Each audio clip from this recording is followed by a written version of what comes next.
Open your mind.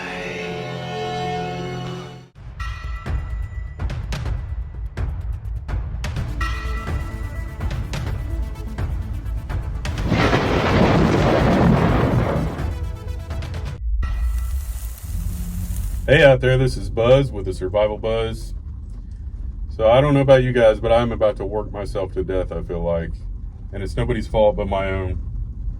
But I'm just picking up every extra hour I can right now at work, doing side jobs, everything, trying to get as far ahead of the curve as I can at this point, because just what it seems like is over the horizon for us is approaching quicker and quicker by the day. So I hope everybody's working hard out there, putting back, paying down debt, prepping things away, because this stuff's creeping up on us quick.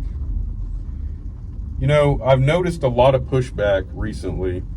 You know, a lot of people have pushed back on the whole LGB, you know what, and the whole trans movement that's ever so big. It seems like it's tapered off a little bit in the last month, but my God, during Pride Month, it was everywhere, being crammed down our throat. And the more they try to encrypt that into our education system and slip all these books in the library and have the teachers talking about it, and it's just sickening, a lot of the stuff going on in the public schools right now. But you're getting, a lot of people are pushing back against that now. They're fed up, they've had enough. And now you have this thing going on now in New Mexico, the governor, you know, trying to suspend people's Second Amendment rights. And people are actually standing up, and I applaud that. I really do. It's about time that people awake. Now, whether everybody's all awake to the whole preparedness thing or not, I don't know. Probably not so much. But at least people are waking to the fact that we have a crooked government. We have a crooked system. A crooked financial system. Everything in the world right now is crooked, being crammed down our throat. And I feel like people are waking up to that. I really do. Slowly but surely. And, you know, after that whole gun thing in New Mexico, and then you have people calling out, you know, Uncle Joe and the Gov in Maui after the fires.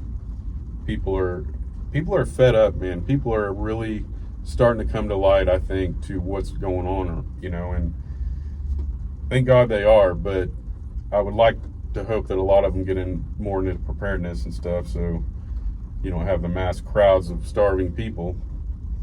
And that's probably never going to happen, honestly, but I think people are finally starting to understand what's going on, which is a good thing and a bad thing. It honestly scares me, because with all this going on, all this pushback that we're giving the gov and people,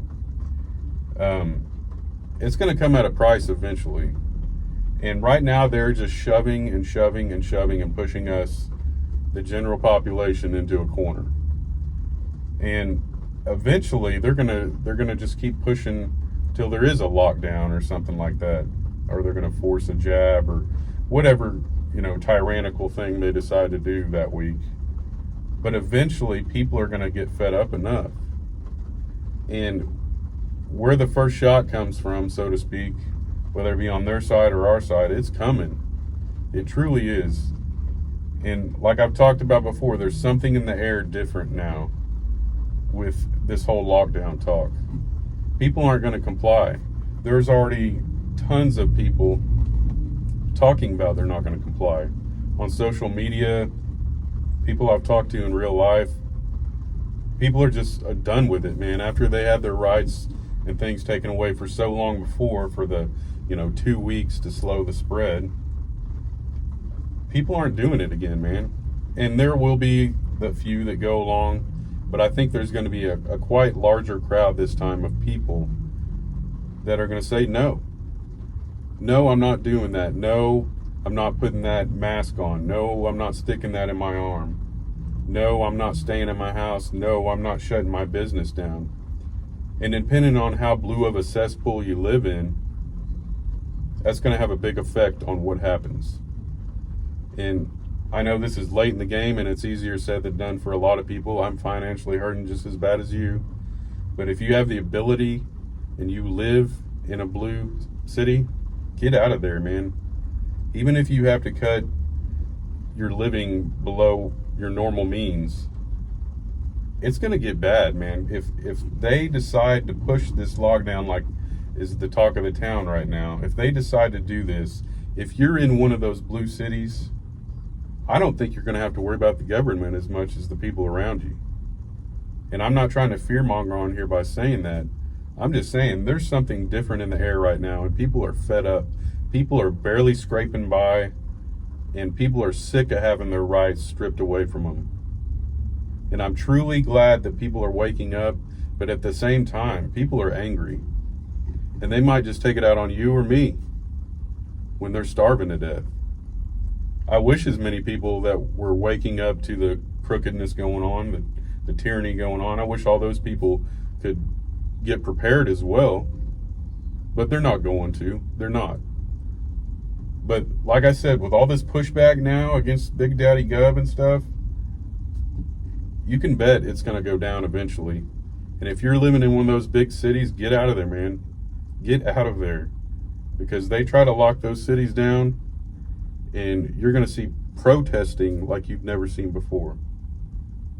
So keep prepping back. Stay away from the cities. You know, work hard now while you can, because it's only going to get harder from here. And I myself am trying to put myself in a financially stable enough situation, even though I'm tired as hell all the time. I'm trying to put myself in a financial situation where maybe I won't have to worry so much in the near future. And a lot of that comes with tangible assets. I'm not stocking a savings account over here. I guess you could call it a savings account, but you guys need to get prepared while you can, because all this lockdown talk, you don't hear talk like this unless something's about to go down. And whether that be a lockdown or some other event, something's about to happen. God bless y'all, and I'll catch you on the flip side. Later.